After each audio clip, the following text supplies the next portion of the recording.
Heidi is finally dead! Hello everybody, it's Katie here. So episode 15 dealt with quite a lot. I was so annoyed when I first pressed play on the episode and Heidi was there because I cannot stand her.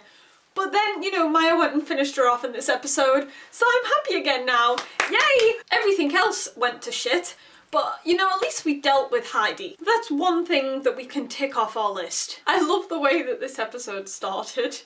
It was actually with a breakfast scene in the Institute's canteen. We've never seen the breakfast process at the Institute, so I was quite thankful that we got a chance to see what it's like. We have Magnus temporarily living in the Institute, even though it's not really within the rules. So him and Alec walk in to the hall and get a lot of stares. So yeah, the Shadowhunters not exactly happy that Magnus is within their sacred breakfast hall. So although it was tense, I did really appreciate the scene just because it gave us a little glimpse into their everyday life. Izzy stealing Jace's bacon. She wants bacon and we're gonna give her all the bacon in the world because it's what she deserves. So it was a nice scene until Magnus did some magic and clearly you can see he's still in pain. And then Clary got the phone call from Luke to say that the wolves had been massacred and that he was arrested on suspicion of mass murder. So yeah, it's never a happy time at the breakfast table when you're in the Institute. So let's start off with Luke. Poor Luke. I'm very glad that his colleague doesn't believe that he was capable of doing this murder. He's convinced that Luke is innocent and that he's protecting somebody else. But obviously Luke can't be like, hey, I'm a werewolf and, you know, vampires did this. And all the people that died, they were werewolves too. So, you know, it's a difficult situation. So although this other police officer is trying to get Luke to change his story and not plead guilty, he's trying to say that it was him. When Jace and Clary come to visit him, Clary is coming up with all these suggestions to get him out, and he stands firm in that even though this wasn't his fault, he feels like he's to blame because he left his pack.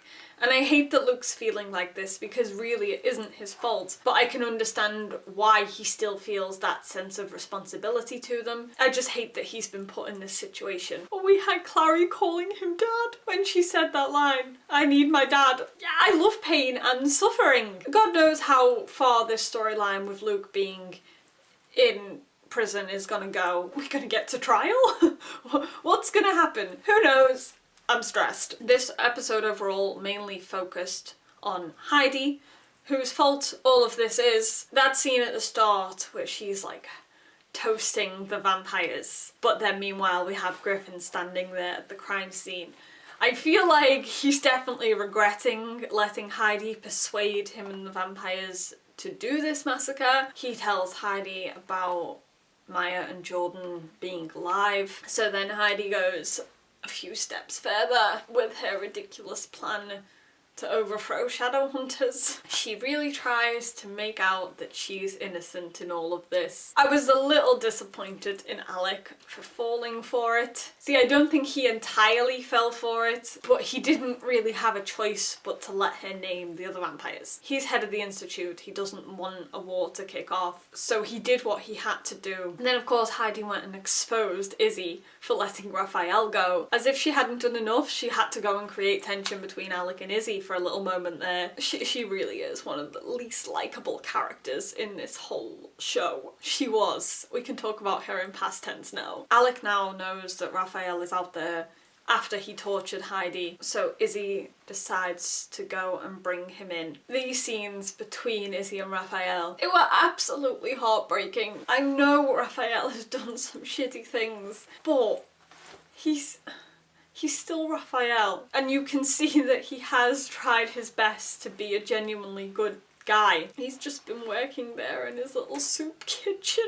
I love that Izzy let him finish cleaning the kitchen before she took him and that she actually helped him. And then at the end of the episode, when he's being arrested, they had that talk. I loved that scene, but it also broke my heart. I actually really loved the relationship between Raphael and Izzy. I know it went to some pretty dark places with Izzy's addiction, but we got a lot out of that relationship. Obviously we got Raphael's asexuality coming into it as well, and I loved that their relationship wasn't sexual. They were just two people that had this connection. I didn't expect to like Izzy and Raphael being a thing, but I did, because this show manages to do that. But I'm really happy with how Raphael's handled this whole thing. He understands what he did wrong and that he has to pay for it. So yeah, it was quite a bittersweet thing for him in this episode, but I'm glad we got the chance to see him and Izzy talk it out. So Simon and Maya decide to go and track down the woman that Heidi attacked a couple of episodes ago. Of course Heidi gets to the hospital before them though. She's so terrifying. The fact that she told that girl to stop breathing, yeah, not nice at all. She ends up in a coma and Simon asks Magnus to heal her. By the time they actually get the confirmation that Heidi is in on everything, Maya has snuck off to go and fight it out with Heidi herself. I cannot blame her at all in this situation. Maya has literally had everything torn away from her. Her pack is her family. Jade Wolf is her home and she is completely lost without those things. So I can completely understand her want to go and finish Heidi off herself. I love how this fight went down because Maya didn't actually just murder Heidi. She injected herself with holy water and poisoned Heidi from the inside out. Literally brilliant. And of course everyone's pissed off that she just went and did that without saying anything, but you know, she didn't really break any laws, so that's why Alec lets her go. But then we have this drama between Simon and Maya. Even though Heidi's dead, she's still causing problems. Simon got quite angry at Maya for doing what she did, and although I can understand where he's coming from, I do actually side more with Maya on this. I know you shouldn't just kill people because they've killed somebody else. It shouldn't be an eye for an eye, tooth for a tooth situation. That's never going to end well. But Heidi has had so many chances and she's blown every single one of them. Simon clearly wanted her arrested but not killed, and as Maya said, she would have got out eventually. And you know, I do think that somebody like Heidi is not going to stay quiet. Even if you try and imprison her, she's going to get out of it because she has done before. So I do think no matter what they'd have done, she'd have found a way to free herself. And you know, technically in what Maya did, she really didn't kill Heidi herself. You can easily argue that the holy water was just a precaution. It only killed Heidi because Heidi bit her in the first place. I wouldn't say that Maya was provoking Heidi more than Heidi was provoking her.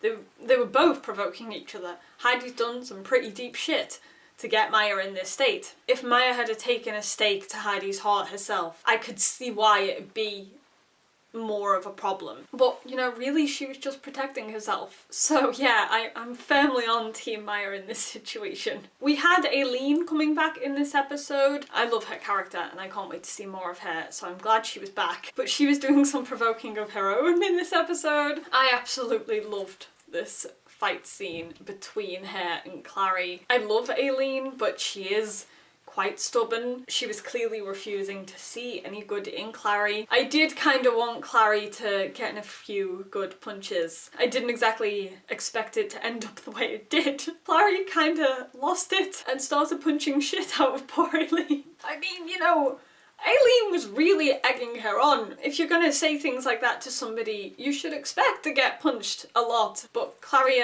took it a little bit too far. Thankfully Jace was there to step in. Poor Clary, she's just going through so much crap right now. Clary goes to get some air. And of course, Jonathan had to appear as well. Again, Clary has a chance to alert somebody, but she doesn't. She listens to Jonathan and hears him out. So he's gonna be even more convinced now that she will join him eventually. That's kind of what he says to her at the end of that conversation before he leaves. It's at that point that she gets her stellite out. A little bit late, Clary sweetie. And after that we have a scene where she hears the fire whispering to her. Kinda expected Sirius Black's face to appear, but you know, it didn't. Instead, she just stuck her hand in it. Jonathan seemed quite happy with that which alarms me even more. I'm very worried for Clary, so I'm interested to see how this whole storyline with Clary and this rune plays out.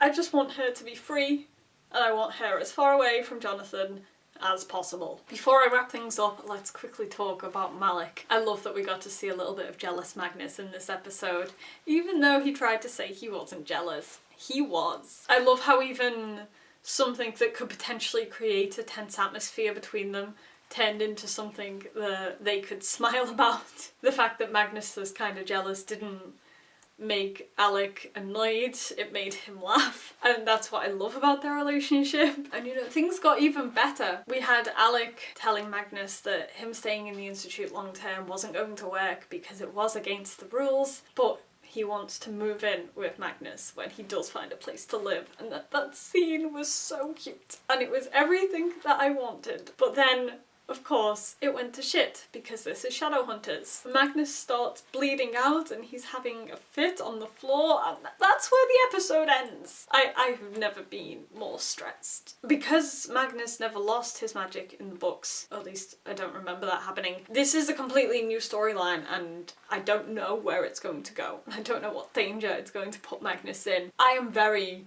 afraid. Magnus is Magnus. He is my fave. Don't hurt him. So I'm looking forward to seeing how they're going to fix Magnus's magic problem. It better be fixable, otherwise, you know, I'll be having words.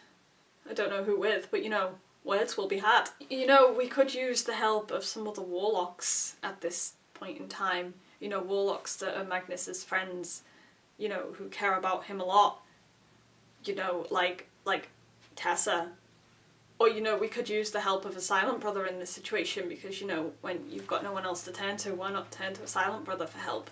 You know, like a certain Mr. Jem Carstairs. You know, I mean, I'm just saying that they're available. They can help. So yeah, if we want to take that route of getting help for Magnus, then I'd be happy with that. I'd be down. So yeah, there was a lot going on in this episode. And there's a lot to worry about. We're midway through this half of the season now. There's not enough time. There's not. As always, if there are things that I've forgotten to talk about, do feel free to mention it in the comments. So thank you guys so much for watching. I will see you next week. Bye!